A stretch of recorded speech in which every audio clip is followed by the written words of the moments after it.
good morning. Welcome to Office Hours, where we answer your questions 7 days a week. It's the first Friday of the new year. So, Alexander, let's jump into the first question.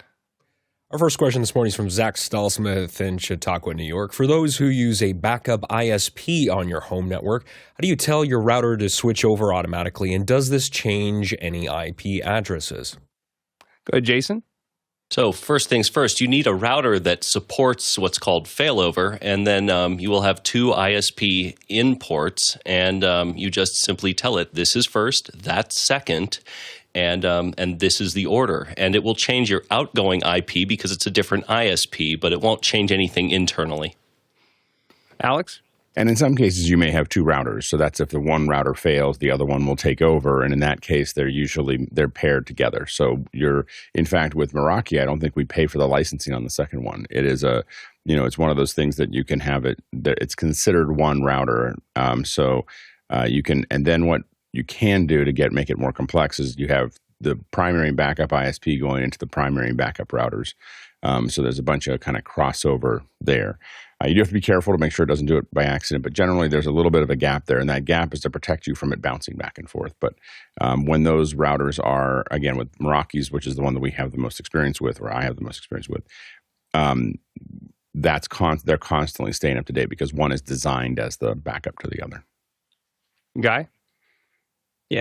Yeah, as these guys said, I have a Ubiquiti Dream Machine, and here's what it looks like on the back end. Basically, you have primary WAN 1 here, and that's got an SFP plus going with a 10 gig internet connection. And then the secondary WAN is this Comcast that I barely ever use. And you can see here that the load balancing is for failover only. So basically, if this one drops, then this one takes over.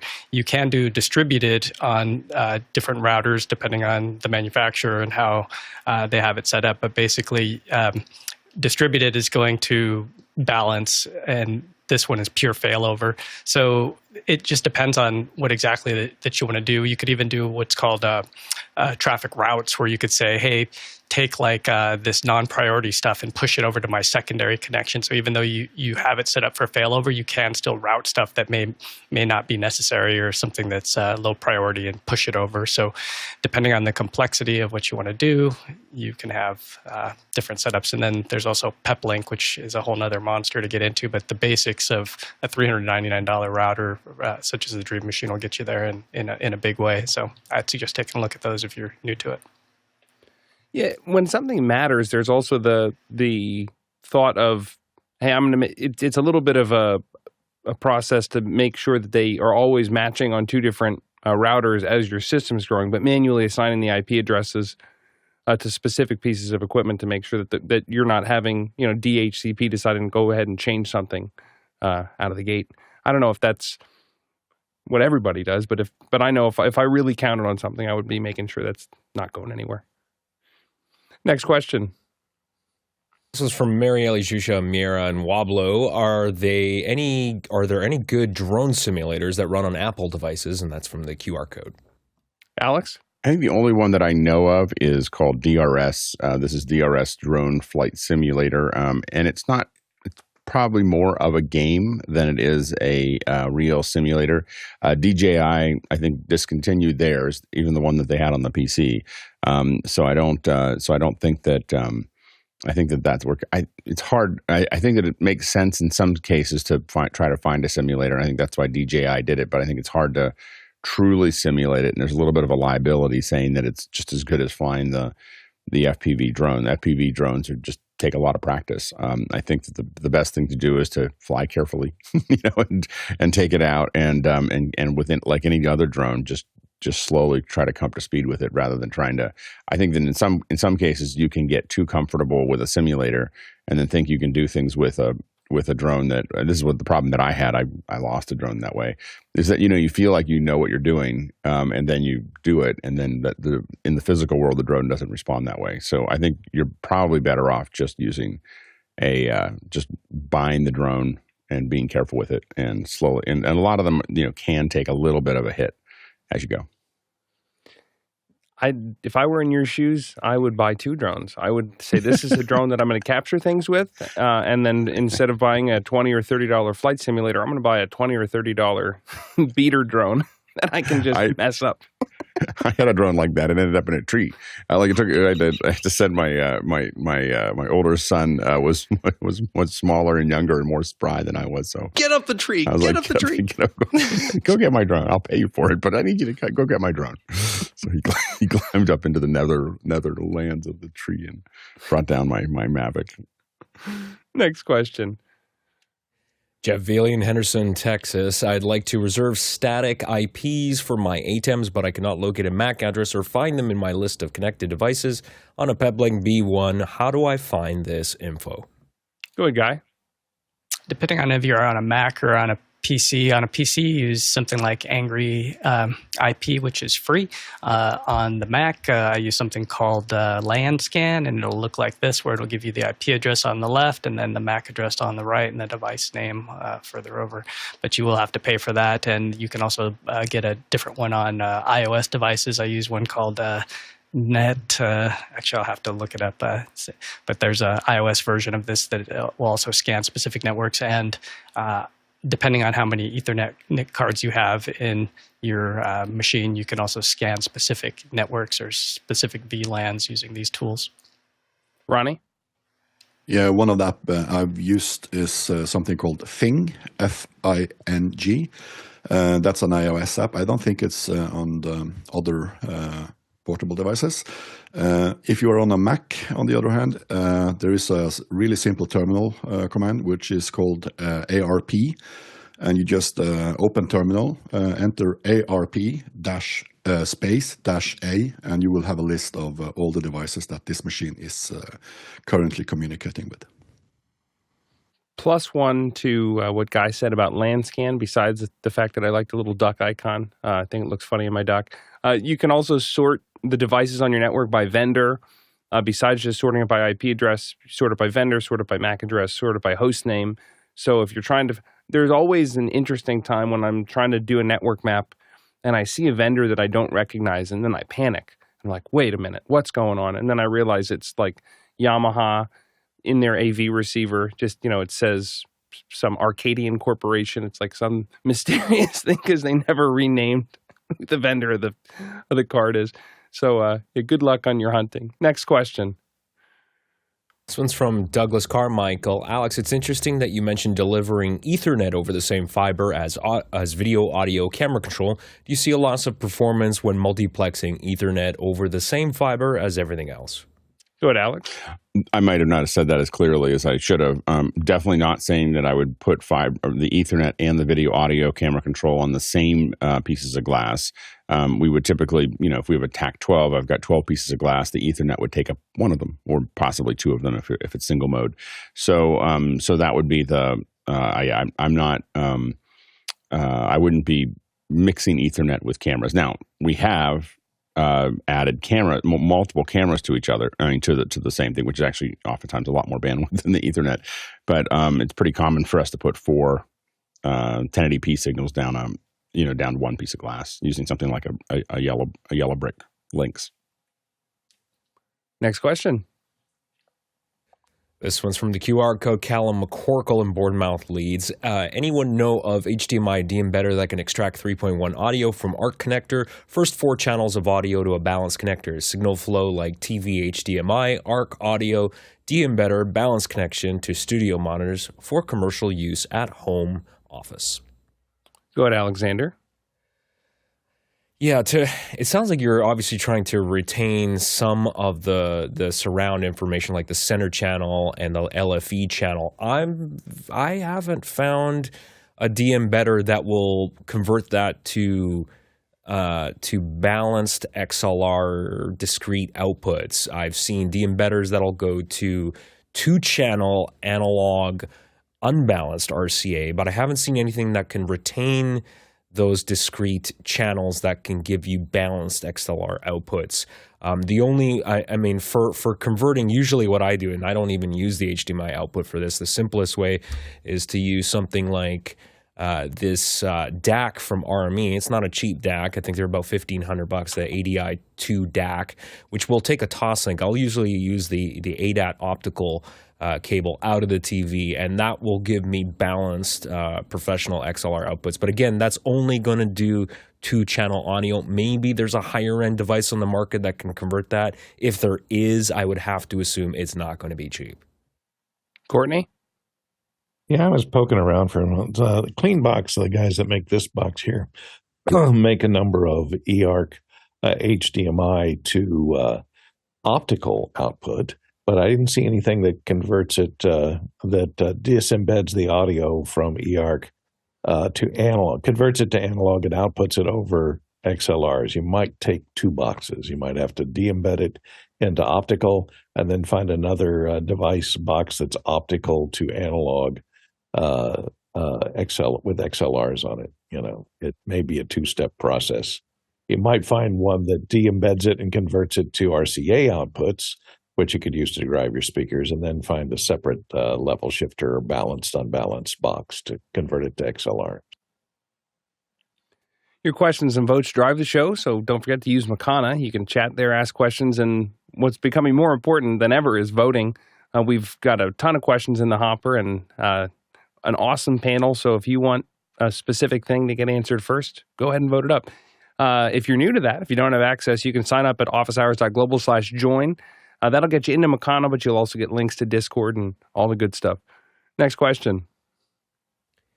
This one's from David Brady in New York. New York, what's a good decimator to have handy? I have ImagePros at work, but looking to have something smaller and readily available for field work. Nigel?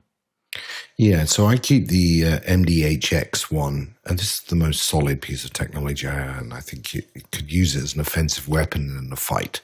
Very solid DHX. You might want to think about, if you're doing 4K stuff, looking at the 12G version of this, which is about an extra $100. But I have found this to be the answer, although I do find that if you stare at the web page long enough, they all start to look the same.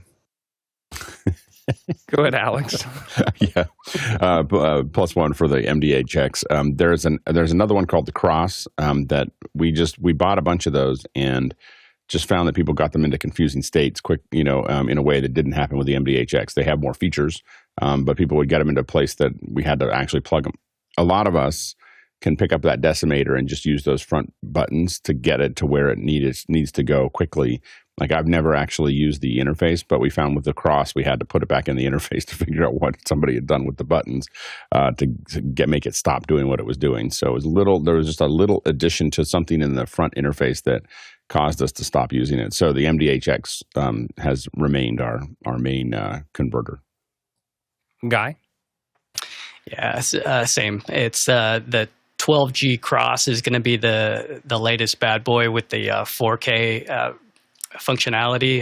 The last show I was on, they had a dozen of these in one of the drawers. I was like, wow, that just in converters, that's a ton of money. But the ones that I have the most of, I have the HD versions of the MDHX, and they're not only good for doing conversion, but also it acts as a DA with this one here. So the difference between the LX and the HX, why you don't want to just have this one, the smaller, like $100 one, and you want the $300 one, is that you could turn it into a DA. You can go HDMI to SDI or vice versa, and you'll just notice that there's more connectors on the side here. So that's how you can turn it into a DA, is you could feed HDMI in, and then you have these 4 outs here, so you could have 4 additional outs. And then if you do use something like the Cross, you get the advantage of having a test pattern generator too. So if that's something that you need to test, it's just throw up some test patterns. The MD Cross might be the better one for you to have on hand, or have both. It's nice to have. It's nice to have each. Courtney?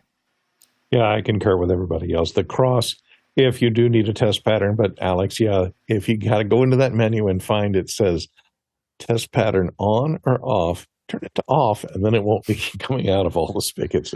That's that strange mode. And I know the frustration when it's turned on and you don't know where that thing is to turn it off, and you're just getting the test patterns and not getting the stuff out of it. Next question. Greg McFarland in Boston is asking any thoughts on Cesium's WGS84 integration with Unreal. Go ahead, Alex. Yeah, this is so what they do is a lot of geospatial data. So that you can bring the geospatial data in, but they also, it looks like they have a lot of data that's available for you, and this is really designed to kind of build 3D worlds. So And some of it can be when you're starting to bring your own data in. So when you're looking at KML and GeoJSON and CZML, that's bringing your own data into the real world. But I think it can also do some terrain and imagery, and it can. There's a lot of different ways of managing that. That can be DEM files or other things like that. It's exciting the more that goes into Unreal, the more exciting it gets because it's a nice real time engine that a lot of people know how to use. So seeing this go into it just means that more of that data will be more available for simulations, education, that type of thing. Next question. Chuck Hodges from Tuolumne, California, and the QR code is asking, since we had a great second hour presentation as the first hour, will the actual Q&A show be extended past the hour mark to make up the missing time and allow for splitting to separate clips on the YouTube? And he also has a follow-up question here. And he's saying, Aaron's presentation was great and lots of info, but it took a lot of time. Wouldn't it have been better to hold it to end of hour and let it run like it was a second hour focused on just this demo and product? Seems group would have been better served this way. Thanks. All right, Alex, help us out. Yeah, so it's an experiment. We're gonna bring people on at the top of the hour. It went a little longer than we had designed it, just because we've never done it before. And Aaron did a great job of outlining things. I think that we'll probably spend a little bit more time on figuring out what makes sense in that little open time. But we think that might be kind of a fun place to just do something real quick. And again, that one took a little longer than we had planned, but it was just because we hadn't done it before. We were really excited to have Aaron come on because that question came up over and over and over again. And so it was great to see a little bit of real world, okay, well, here's how this works kind of thing. So I think that worked out well. The second hours aren't coming back. There's infrastructure now built around the first hour. So there's a bunch of us leave for meetings about this show right at 8 o'clock. So there's nowhere for it to go longer at this point. But we are working on specials, which this could turn into. Like if we do something like this that's 10 minutes, the idea here is that we do something here that is 10 minutes long. I think Aaron jumped into after hours for a longer period of time to talk about it. There was we could do a special later in the week or the next week or whatever if there's a lot of interest.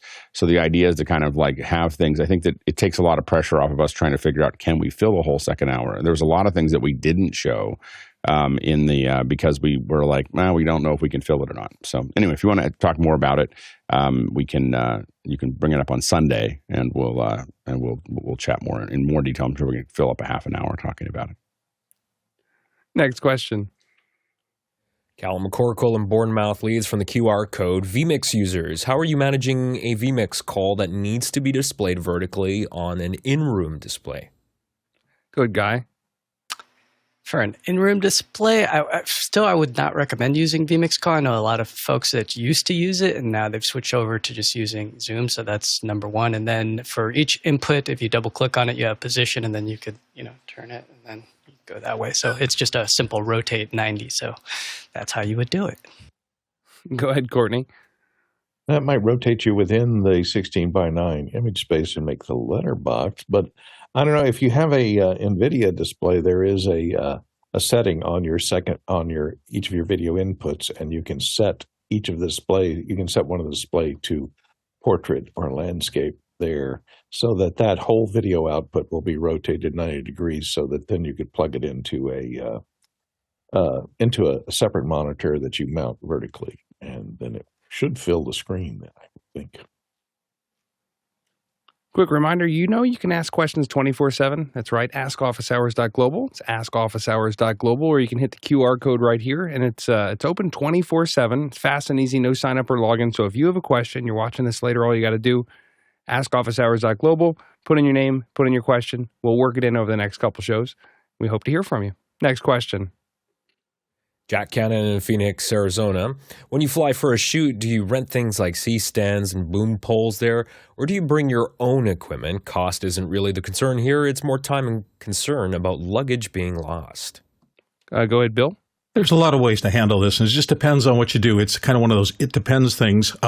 My preference, whenever I can on a shoot, is to have a grip truck, and there's not a grip truck that's ever been out there that hasn't had all sorts of C-stands around. You can also sometimes find smaller versions, a grip van in the area that you're going to, and the big plus on that is that if you get a grip truck or van, it often comes with a gaffer or somebody who understands the business who can run and get things for you, which keeps your focus on the set. Now, if you want to travel with them, it is possible. In fact, I think Marketech used to have a nice little case that held 3 grip stands. It is heavy. It is a pain in the butt to try to travel with that kind of stuff, but I've done it.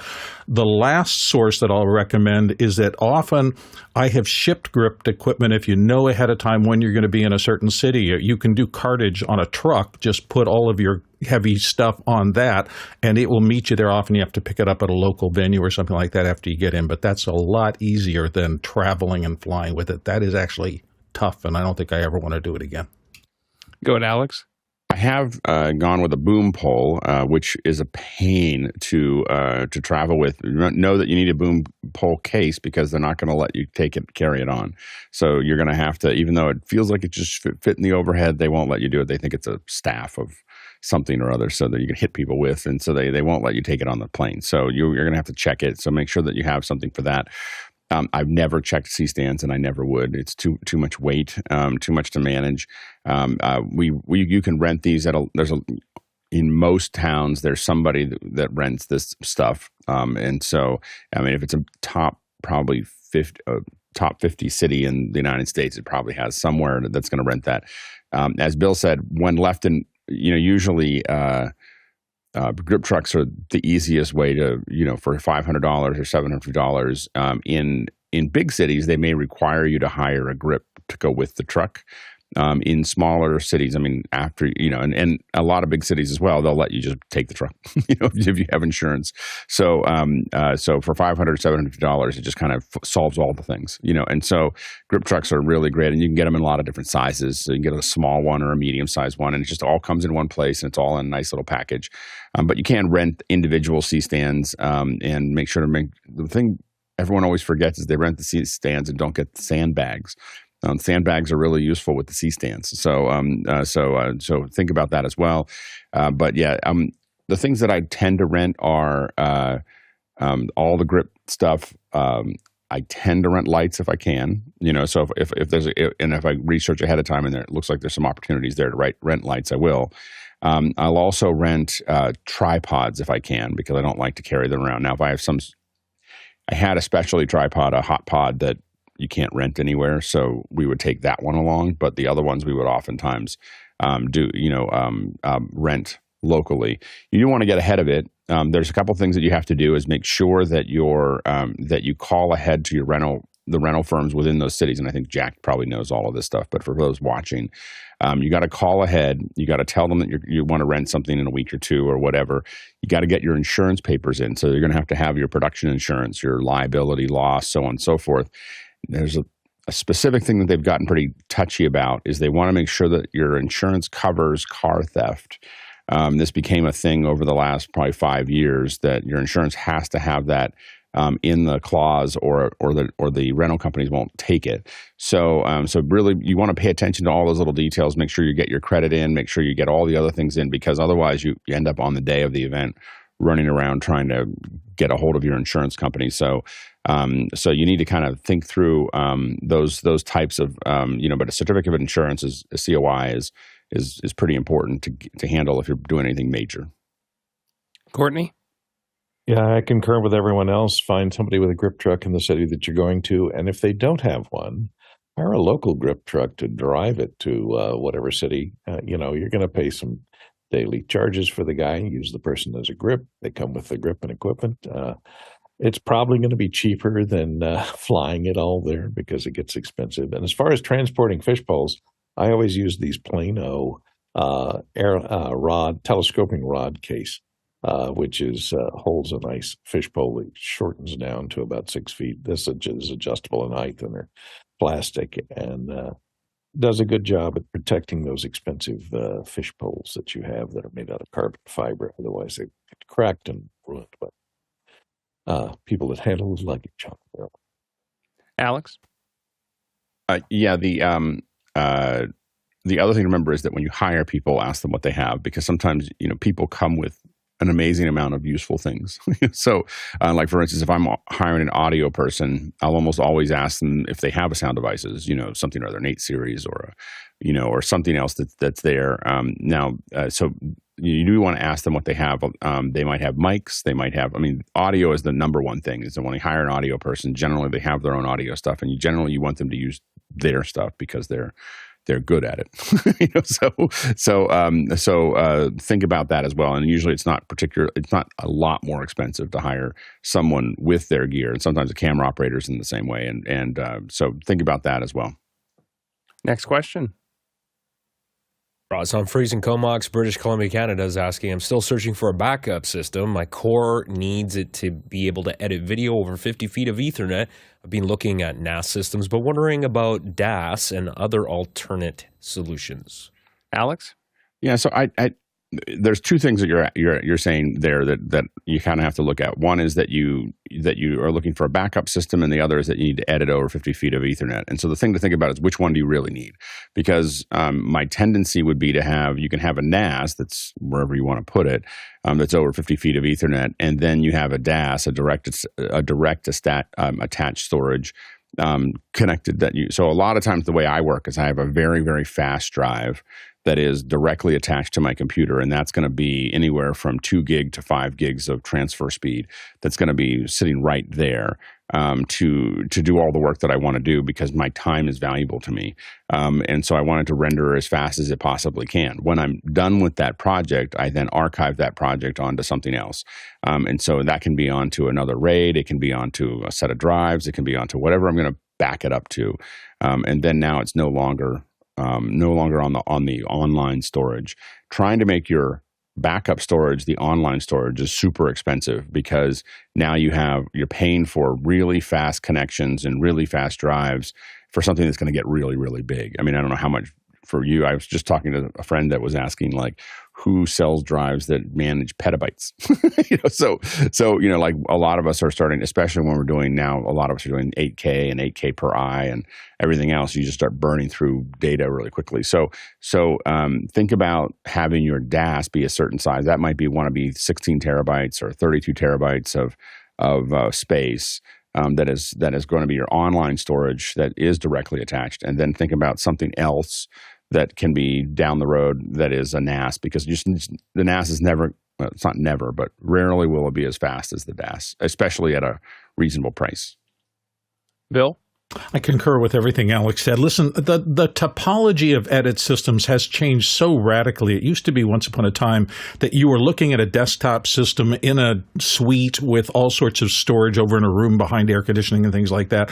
It's really not being done that way as much anymore, because laptops are so fast now, and local near your computer storage is so inexpensive and fast with all the SSDs and the rest of things, that to work on something at distance, you have to have a particular circumstance. Maybe if you're doing a reality show and you have literally massive storage requirements out there and you need to link into it to search this gigantic database, I could see a use case like that.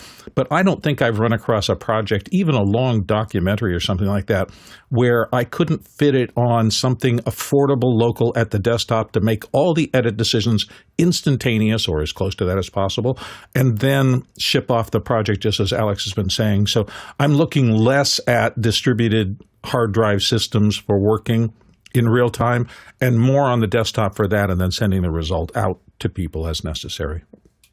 The other litmus test that you should apply when you're trying to figure out how to spec out these systems is just do the math. What's your total throughput needs? And then what are my choke points? Is it the bandwidth of the connectors? Is it the speeds of the drives? Do I have a single drive versus a rated drive that's going to be faster? I think a RAID 0 drive that's really fast is going to be really scary and isn't going to be failure tolerant, so not a great backup solution, but it might be what you need to edit those big files. It all depends on the project that you're editing. So figure out what you're editing now. What do you think you're going to be editing in the next 3 to 4 years or 5? And then spec accordingly. Next question. Ronny Hofsoy from Tromsø, Norway, and here on the panel, Mac. How to get rid of the annoying pop-up box reminding me to activate reactions when I deliberately deactivated them.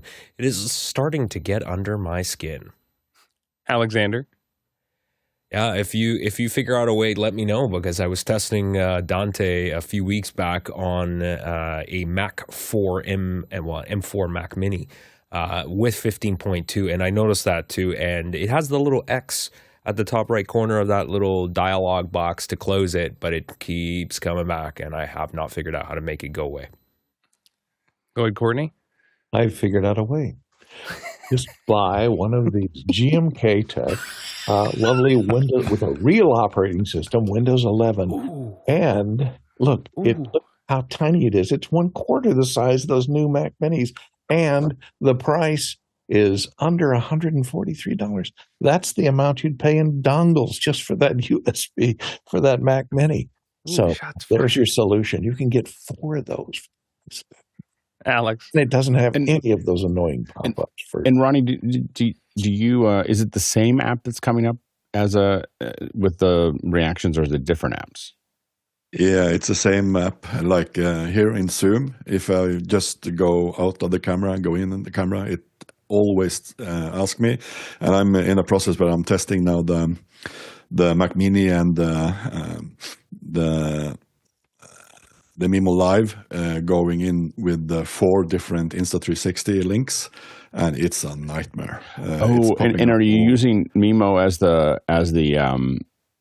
the camera? No, I haven't got that there yet. Okay, so, and then I'm what are just you changing using? What is the camera? What camera are you using? I have Insta360s, and going into Zoom now, it's the ATEM. And if I change the camera and go back to another camera, it's asking me to re-enable the actions, and it's so annoying. It's all the time. It's so even if I have one camera deliberately deselected, I do not want to use actions, it asks me the next time I select it. Interesting. I had this happen as well with Sequoia, and for me, it was, even if I were to go from one breakout room to another, it would remind me again. Hey, and I really appreciate that in Sequoia, Apple has given developers the ability to opt out by default and say, I don't want reactions. But every single time I invoke that application invokes the camera, it's reminding me, hey, Zoom has asked to turn off reactions. You can turn on reactions by clicking on this panel. For some reason today, it did not do that for me, and I have the same specs as Ronnie. On Sequoia with one version less of Zoom, but we think it's a Sequoia problem. The troubleshooting that I did over the weekend was to actually enable the reactions, leave them on, quit Zoom, open up Zoom again, and then turn them off. And I don't know if that was the so we think magic it's a Sequoia problem, because I'm not on Sequoia on my problem. main computer, and I haven't had to update. Like, I told it no once and haven't seen it again. Yeah, so now it's no by default, but it's reminding you can turn it on in Sequoia. Right. Which is crazy, Bill. Did you have something to wrap us? Well, yeah, I remember back when they first did the reactions, I think we had to do a terminal command to get rid of them. And so there was something that was persistent. It sounds like an operating system upgrade messed that up. But I would go back and look at some of those old threads and see if there's a terminal command that'll absolutely kill them. Yeah, they're very close, or at least they're off by default, or can be off by default. That's a developer option, but come on, Apple. We have faith. Next question. Sam Rhymes in Maidenhead. Morning, everyone. How do you keep your tech and assorted accessories organized and manageable when where you live is changing often? Thanks. Go ahead, Bill. I'll take a run at this. We talk a little bit about being able to do remotes and things like that. So I've spent a lot of time over the course of my career, particularly when I was going to hotel ballrooms and doing a lot of editing there.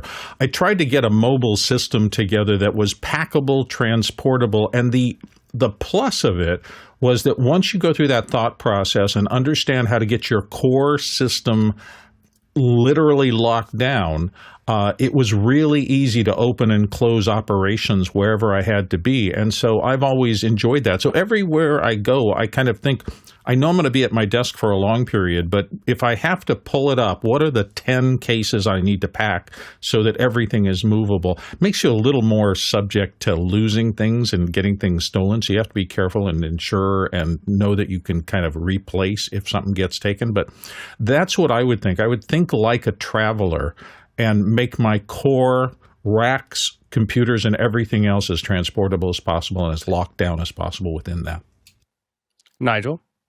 Yeah, we've moved in and out of this apartment for various reasons in the last few months, work in the building, and we're moving again in a few months. So it's got to the point where I'm packing up and unpacking so frequently, I've stopped trying to be anything other than these yellow boxes. These, you can see these boxes behind me.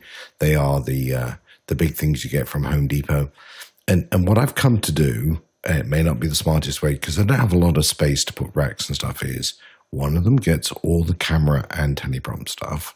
One of them gets all the computer stuff. One of them gets all the audio stuff. So they have very specific roles. And when I pack stuff away, I pack them in the boxes as marked that do that thing. So when I get to unpack, I know when I've emptied the camera box, I should have my whole camera and video thing set up. When I've emptied the computer box, etc., etc. And I found that's the only way. The trick with these things is do not fill them up to the top because they will be very, very heavy. Alex? Yeah, I think that a lot of it is that I'm very modal. The stuff that I'm going to take out in the field oftentimes stays packed the way it's supposed to be packed. And oftentimes if I'm on a call or I'm doing something else or I just need a break, I will go and organize those things and make sure that they're all where they need to be. My road kit when I want to jump on this show or on other meetings, that's a specific case that has all the things that it needs for it. And I try to rebuild that case when I get back. Usually it stays in there's usually a cable here or there that got lost on a move, but I try to reset that. I usually have a little list that goes into the top of the case of like, this is the stuff that should be here. So I can just go down the list, make sure that I got all the bits and pieces there to take it out. My backpack has all the core things I need, whether it's batteries, chargers, all the different cables, everything else. I don't really use it often, my backpack, except for when I'm going on a trip. And so it's kind of set in a state where all I got to do is add the iPads and the laptop and pull it out. And so I have a tendency to have a lot of things that are in state. And then everything else in my office is kind of on little hooks and things. I can grab the things that I think I need. But those are I try to keep the things that are traveling, even down to the shirts that I wear and everything else. Usually those have been washed and folded and they're in a go bag and I can just go grab the stuff and leave, And so I can pack in less than, if someone told me I needed to be on a plane in an hour from now, I could probably leave right now and be there with enough to last for a couple weeks. Go ahead, Bill. I just want to reinforce what Alex said, particularly the note about checklists. I use a little program called Omni Outliner that I've had forever, and it twirls down to open up something. So each case has a top level. Inside that are what are the things in that case that I expect. And then even inside a piece of gear, I will be able to twirl down and see each and every connection, AC cord and everything else. And often before a trip, I'll just go through all of those and make sure everything is checked off. And once you get a kit that's locked and you know it functions, that becomes your Bible. And then obligatory plug for the Brother P-Touch Cube Plus. This is a little label maker that hooks up to your iPhone, and then you can type to your heart's content, even print out little images if you want to. I label all four sides of the box and one of the fins on top if it's one of those yellow and black boxes like Nigel showed, because goodness, when you have a lot of those, it gets daunting. They're all just sitting in the back like a big stacked cube, and you're like, oh boy, which one's Christmas and which one's video gear? Hey, we're switching up our Saturday meetings a little bit. So tomorrow, our Saturday meeting will be a combo. So our new volunteer meeting will be at 8:30 Pacific, 11:30 Eastern.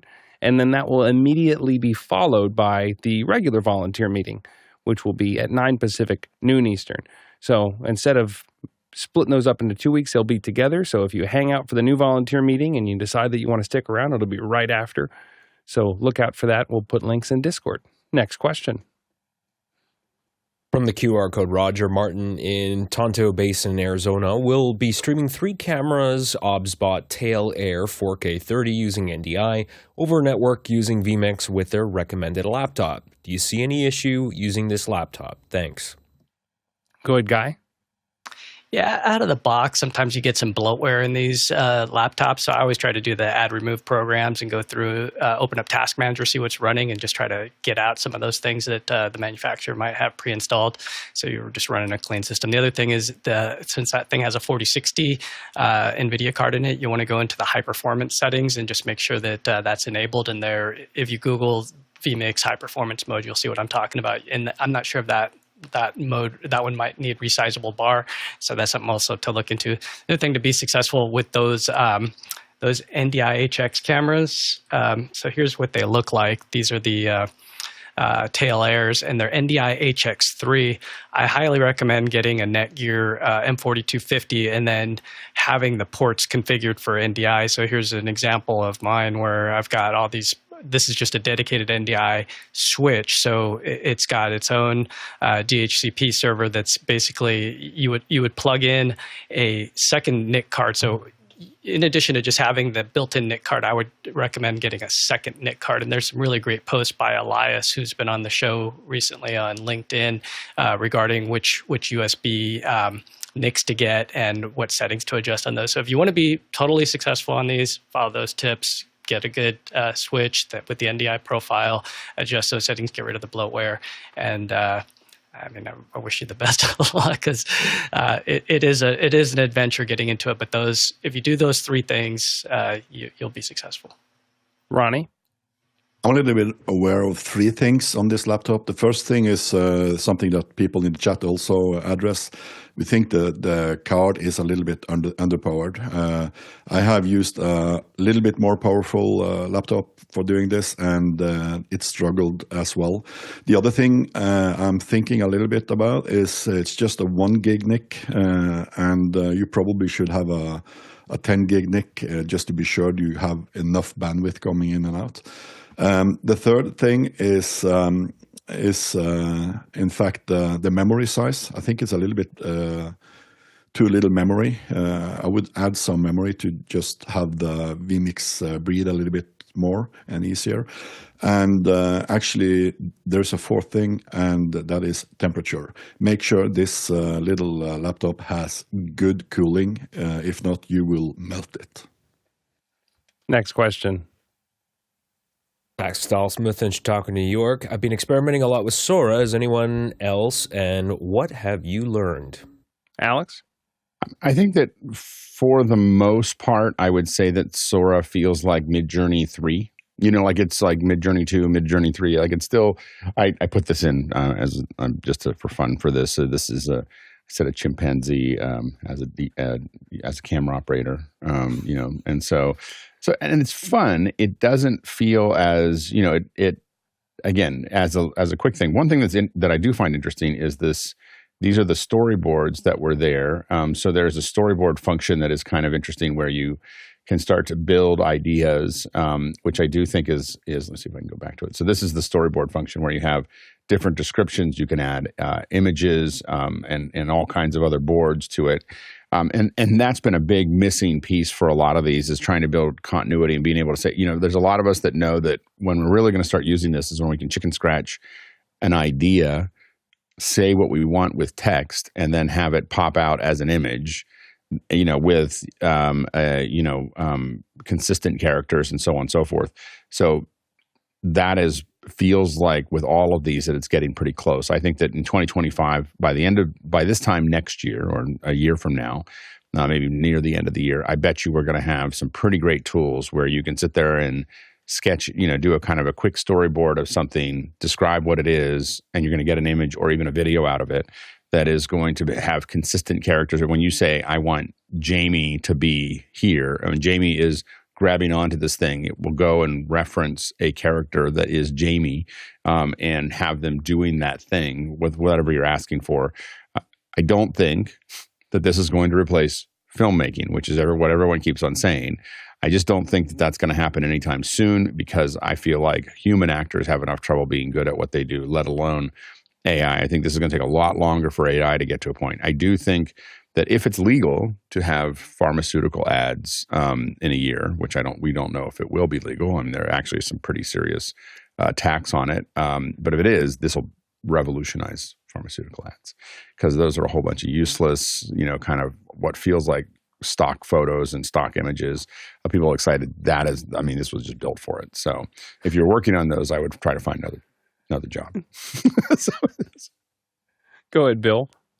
In terms of generative video, the big thing that's on my mind these days is, it ever developed to a point where I can load in my equipment and my workflow and say, generate footage that will match this? Because the biggest problem I've had, even when I started using a lot of stock photography, is that those people were really good shooters and my work didn't look as good. So every time I tried to add something that I needed for the storytelling elements, my work and the back then bought work from high-end people, there was a mismatch. And it took me a long time to get to the point where I could elevate my image making so that it fit in with the stock stuff from the pros.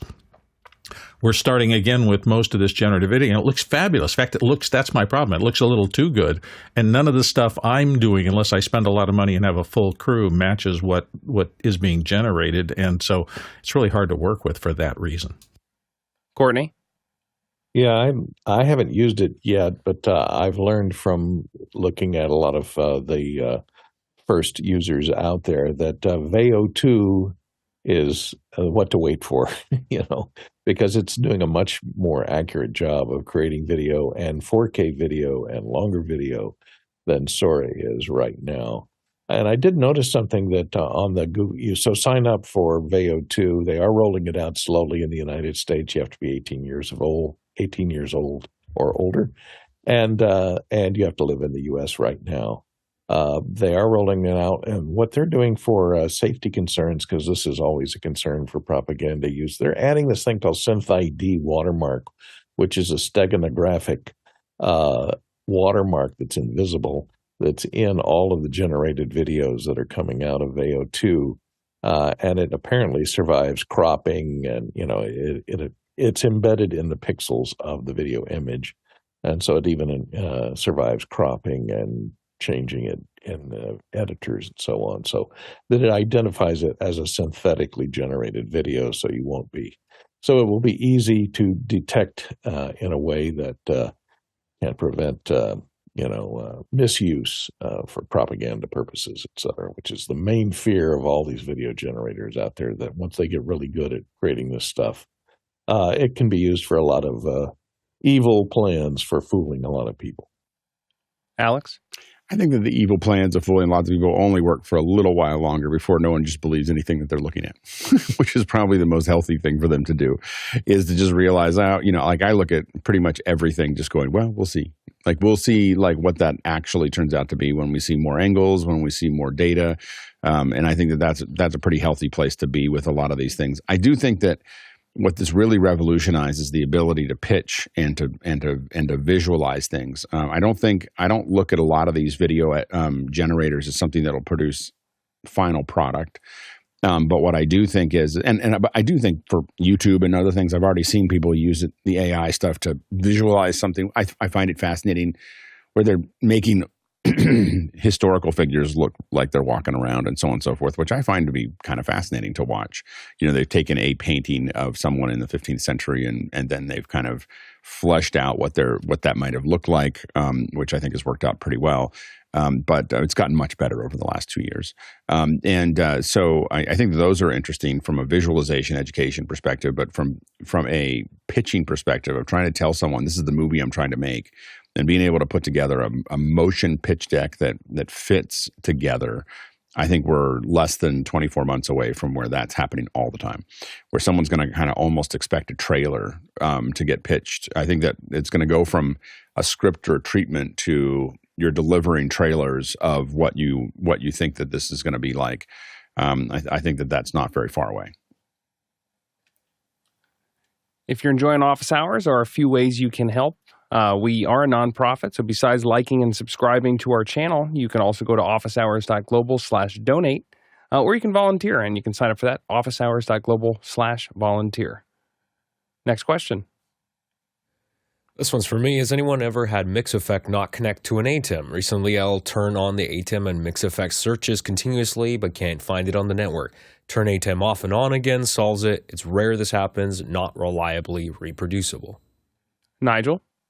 Yeah, I've had it a couple of times, and it seems to be mostly I give my ATEM a fixed IP address, but I also have a name for it, and I find that if I swap between those two, eventually it finds it. But it's normally about IP addresses I've found and not being able to find them.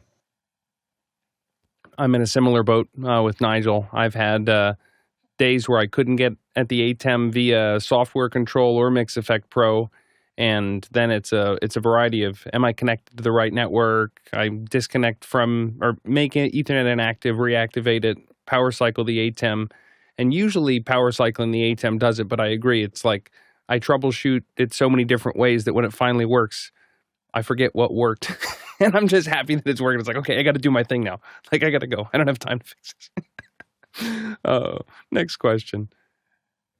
Jeff Simmons in St. Louis.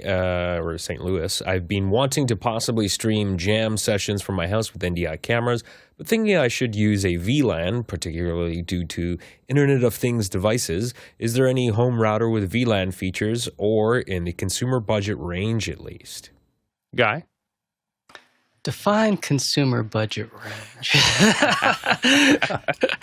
$599 will get you the base level M4250, and that actually, what I showed earlier with the DHCP ability of this thing to do these NDI ports and act as a router essentially. So you could physically cable these things and go that route.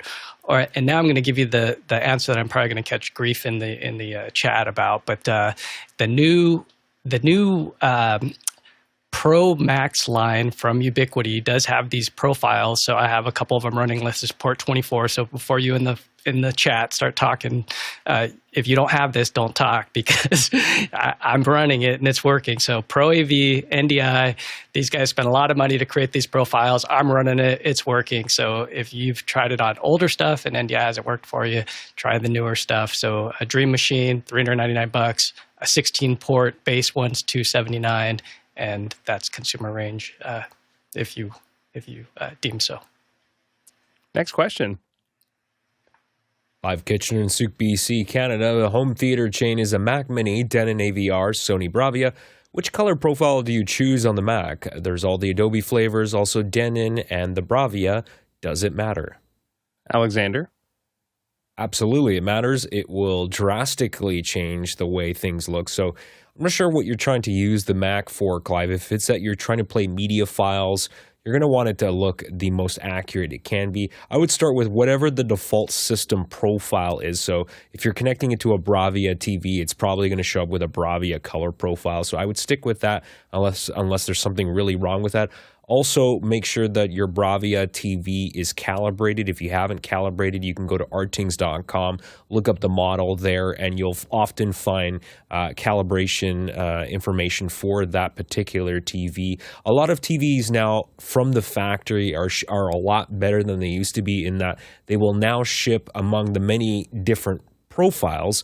One of them will usually be some kind of profile that's reasonably calibrated. Like even my older Vizio TV has a calibrated dark mode, which turns off all the processing and looks way more natural and is really what you want. So also check the calibration settings on the TV. Jason? If you're willing to spend just a little bit more money, get a colorimeter. This is exactly what colorimeters are for. Spider makes one that I think the ultimate version, I can't put my hands on it right now, but maybe $200, and this will just simply solve the problem. Yeah, definitely. The Spider X line from them does a really nice job, and you can also pay money to have it work with projectors too, which is nice. And remember, what that's doing is it's making a specific color profile for the Mac. So when you're calibrating it, you need to get the TV into the best state it can be to receive the signal. So that means turning off dynamic contrast, turning off vivid mode, turning off, sometimes on a projector they'll call it auto iris, turn off motion smoothing, like all of the things that the TV's trying to do to make sports look good. Then once you've done that, then you can go ahead and get a colorimeter and go ahead and apply the profile. You can also get some, test patterns. If the Mac's not going to have a Blu-ray player, but I know one thing that I'll do with a TV or a projector is I'll put in like an HD benchmark disc. Spears and Munsell has a really good one. They have an HDR and an SDR one, and they have patterns that are designed to break the TV, right? This is what's going to cause moire. This is where you're going to see, am I getting a focus or am I able to resolve true 4K or is it 1080p? Is there an issue with chroma upsampling somewhere in the chain? And if you put that test disk at the beginning of your chain and then you're calibrating on the tail end, then that allows you to make all of the tweaks along the way. The other thing I'll mention about the colorimeter is that remember that's only going to affect the Mac signal. So if you have other things going into that AVR, then that could also, they're going to have their own secret sauce. Next question. From the QR code, Marielle Jusha Miera and Wablo is asking, what is CES doing for January 2025? What is that going to be like? Go ahead, Nigel. Yeah, I think it's worth remembering that CES, well, it sounds like one conference. There's actually lots of different conferences all put together.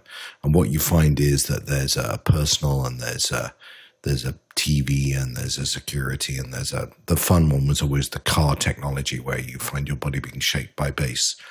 But if you walk around all of these things, you typically find there are 2 or 3 themes that emerge. And I'm guessing this year's themes are going to be around AI. They're going to be around health and cybersecurity or security. And those probably will be the dominant themes. You don't expect necessarily to see any shock technology you've not seen before. Mostly it's been trailed. CES unveiled's probably already happened. So you're probably not going to see anything quite unexpected you've not seen before unless we're very lucky. You'll see new versions of products and they'll be featuring them around those sorts of themes. Bill? For many years, CES was the biggest show in Las Vegas. And so I'm looking, I'm not going to be going this year. I haven't for many years. I was there back in the early days because I had a client who was selling stereos. And I was always fascinated. There's a show for everything home electronics. So you'd see refrigerators and you'd see just everything possible. It was a smorgasbord of things. And what I'm interested in is, what is the future of trade shows? I mean, Alex has talked at length, and I agree with him that it's a different thing now that the world is interconnected with instant access to information. These trade shows used to be where we had to go to talk to the manufacturers and get big brochures and things like that so we could study and understand the products. All that has migrated to the web. So what's it going to look like? How many of the hotels, how many of the convention center things are they? Is it shrinking? Is it growing? What's happening with trade shows? Because I've been a part of them for decades, and I kind of want to know what the future is, and this may be one of our early warning signs as to what's happening with trade shows in general. And our guy who will be on the ground, Jason Beisch. That's right, Bill. I will. I'll tell you. Thank you. I'll be there on Monday. Yep. Next question. Next question is from the QR code Roger Martin in Tonto Basin, Arizona. I need to know what equipment will be needed for setting up 3 obsbot 4K 30. What switcher do I need using NDI local with power for the 3 cameras using vMix? Good guy. Yeah, that M4250 has the PoE in it, and it's like I showed earlier. It's $599. There's the model number right there, GSM 4210 PD, and that's the baby one. I always like to recommend going up. This one's like a half rack size. I have this one, but I don't really use it much because, there's a couple of reasons. It only has one SFP port. But yeah, I would go for the bigger one if you. Coming up on Office Hours, we've got our live-only shows. It's members only, Saturday and Sunday. We've got our Q&A tomorrow at a regular time. It's a 1-hour Q&A followed by our volunteer meeting. So 8:30 is new volunteer, followed by volunteer at 9. Sundays are introspection show, and that's where we talk about internal office hours things. Why are we doing it? What do we like? What don't we like? What do we think the future's about? It's more philosophical. Got to be in Makana for that, so definitely join us. It's a good time. To the panel, thanks for being here today. Privileged to spend my Friday morning getting smarter. Appreciate you sharing your life experience. Also, thank you to the back-end crew. working not only during the show, but also around the show, keeping us organized, moving forward. Can't do it without you. And finally, thanks to the producers for asking such great questions. We've got a bunch that we sent back. So if you asked it via Makana, look in your notes and you can put that back in on the next time you're watching the show live. And if you submitted a QR code question, we'll go ahead and do the heavy lifting and pull that in for you. Tualac traversal today, 47,000 miles. That's 75,000 kilometers, 369 million bananas for scale. See you in after hours.